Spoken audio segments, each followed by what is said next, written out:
Dámy a páni, vítam vás na tlačovke. Vítam na nej trénera pána Jana Kozáka, takisto aj hráča Roberta Maka. Poprosíme o vaše otázky.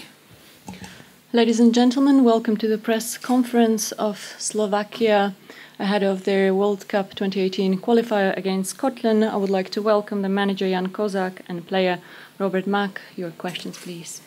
Takže nech sa páči. Pán tréner, poprosím, v akom stave je káder po Ljubljane, či náhodou nejaké zranenia na poslednú chvíľu nie sú a či by ste mohli niečo aj v zostave povedať prípadne. Are there any fitness concerns after the match in Ljubljana? And could you perhaps also tell us something about the lineup for tomorrow? Dobrý deň, prajem. Tak, čo sa týka zdravotného stavu, prakticky včera tí hráči, čo mali väčšiu záťaž, väčšiu minutáž, tak mali iba regeneráciu a regeneračný tréning. Ostatní chlapci absolvovali tréning, takže sú tam menšie problémy, ale si myslím, že všetci hráči by mali zdravotne byť v poriadku. Čo sa týka zostavy, takisto je náväzné na to, uvidím ako tí hráči, pretože neabsolvovali tréning, uvidím ako budú v stave a rozhodnem sa až po tréningu. As regards the fitness concerns, well, all the players that were here yesterday, those who are playing and having more game time, they did only regeneration training, others did a full training session. I hope all will be okay. And as regards the lineup, I think I will see after the training today. Vlado Pančík. Pozdravujem, pán tréner. Chcem sa spýtať, že po zápase so Slovinskom ste sa vyjadrili, že už sme pod tým imperatívom víťazstiev, takže možno, či môžeme očakávať teda viac ofenzívnych mien, dajme tomu, ako to bolo v Slovinsku. A zároveň mám otázku na Roberta Maka. Akým spôsobom sa vám podarilo prehltnúť tú horkú pilulku v podobe tých dvoch prehier a ako to teraz vyzerá v kabíne? First, the question for the coach. You said after the match in Slovenia that now it is a must-win for us. So can we expect a more attacking football from us? And the question for the player, did you manage to swallow the bitter pill? That was the defeat or the two defeats against England and Slovenia. And have you managed to pick yourselves up? Tak. Do tejto situácie, v akej sme sa dostali sami, dvoma, myslím, že zbytočnými prehrami, nakoľko keď som si analyzoval tie obidva zápasy, tak som prišiel k záveru, že sa dalo z toho vyťažiť viac, hoci sme hrali so silným Anglickom a v Slovensku, kde sa nevyhráva ľahko. Takže z toho dôvodu sme sa skutočne dostali do situácie, keď chceme ostať fre v boji o majstrovstva sveta, tak ten zápas musíme vyhrať a o to je to ťažšie, pretože na tejto úrovni vyhrávať zápasy medzištátne kvalifikačné nie je jednoduché, ale sme sa dostali do tejto situácie, z toho sa musíme dostať sami, ako som povedal, a samozrejme hráme doma a aj tá zostava bude viac ladená ofenzívne, samozrejme vyvážená s tým, že dobrá ofenzíva bez dobrej defenzívy neexistuje. Takže myslím, že mám to v hlave, ako to postaviť a bude to vyvážené a myslím si, že až samotný zápas ukáže, ako sa nám to podarilo. Well, I think we got ourselves in this situation because we've suffered two unnecessary defeats. After analyzing these defeats, I think that we should have and could have done more. But again, we've played against very tough opponents, England and Slovenia. It wasn't very easy. But I think that if we want to keep up the chances to qualify for the World Cup, we must win tomorrow. It will be difficult because to win matches, international matches at this level is never easy, but we are playing at home. We hope to play more attacking football and try to get a good balance between good defense and attacking football. And I know how I want to play, so hopefully we will manage to do that. Dobrý deň. Tak ja si myslím, že každého hráča mrzí prehra určite. Aj nás to veľmi mrzelo po zápase a hovorím, my sme včera zregenerovali a snažíme sa zabudnúť na ten zápas. Dneska už máme nový deň, zajtra máme nový zápas, takže chceme sa zregenerovať, chceme sa pripraviť čo najlepšie na zajtra. Ako tréner povedal, nič ako výhra sa nepočíta, takže určite ideme do zápasu vyhrať tento zápas, aj keď to nebude ľahké, ale tréner nás pripraví čo najlepšie, aby sme to zvládli a my dúfame, že získame 3 body a budeme mať ešte šancu sa pobiť o tú baráž alebo postup na tie majstrovstvá sveta. Well, good afternoon. Obviously, all the players were very upset about these defeats, but as the manager said, yesterday we had a regeneration training, and today is a new day. Tomorrow we have the match day, and as the manager said, we want to win. Win is the only thing that we are ready to take, and hopefully we can get 3 points and keep our chances of qualifying for the World Cup either directly or through the playoff. Jano Jasenka a potom Roman Gaduš. Pán tréner, proti Škótsku Slovensko ešte nehralo, ale so ostrovnými supermi máme dosť akož bohatšie skúsenosti, tak čo môžeme od tohto supera očakávať? We haven't played against Scotland yet, but we have quite a lot of experience playing against other teams from the British Isles. So what can we expect from this opposition? Tak myslím si, že je dobré, že sme v poslednom čase hrali s mužstvami, či už Severným Írskom, Írskom, Walesom, Anglickom, prakticky chýba nám iba Škótsko, takže ten spôsob hry je prakticky rovnaký, tie mužstva majú zaužívané niečo dlhodobo a záleží tam iba od kvality hráčov. To je rozdiel iba v kvalite a sú to chlapci, ktorí z ostrovov, ktorí milujú futbal, dajú do toho všetko, hrajú s obrovským oduševnením. Samozrejme, súbojoví hráči. Takže čaká, myslím si, zaujímavý zápas aj pre nás, aj pre divákov. Well, I think that it's quite good that recently we've played basically against all the teams from the British Isles, Northern Ireland, Ireland, Wales, England. There was only Scotland missing, and I think the type of play of these teams is very similar. They've been playing this type of play for quite a long time, and I think the only difference factor is the quality of the players. I think that they love football. They are really keen on it. They put everything and leave everything on the pitch. So I think we have a very interesting match ahead of us for the players as well as for the spectators. Pán tréner, aký je to tým? Má nejaké individuality alebo niečo bližšie vám povedať? Či skôr taký tímový? Je niekto, na koho si treba dať pozor? What kind of a team is Scotland? Are there any individual players that stand out, or is there more of a team spirit?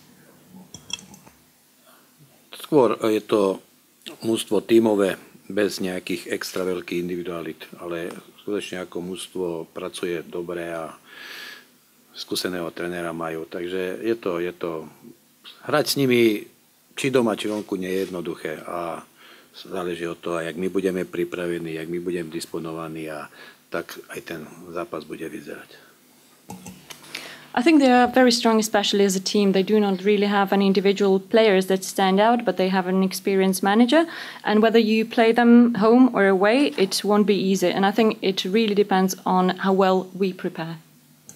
Ľubo Ondráš, Slovenská televízia, potom Miroš Paček, Markíza. Pán tréner, čo sa týka Milana Škriniara, má reálnu šancu zabojovať do základnú zostavu, alebo ste odobrali skôr tak na tie rané skúsenosti?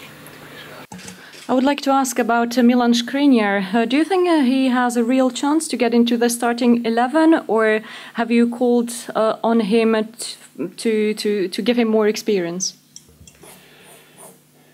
Tak Milan Škriniar niečo naznačil v zápase s Nemeckom. Teraz hráva pravidelne Taliansku ligu. Takže je to hráč momentálne vyhratý, dosť vyťažený. Uvidím, ako bude vyzerať dnes, nakoľko prakticky aj on bol po zápase, takže ten tréning mal taký skôr individuálny. Uvidíme, ako vyzerať budú hráči ostatní, takže na základe toho sa rozhodne. Well, I think Milan Skriniar already showed his qualities in the game against Germany.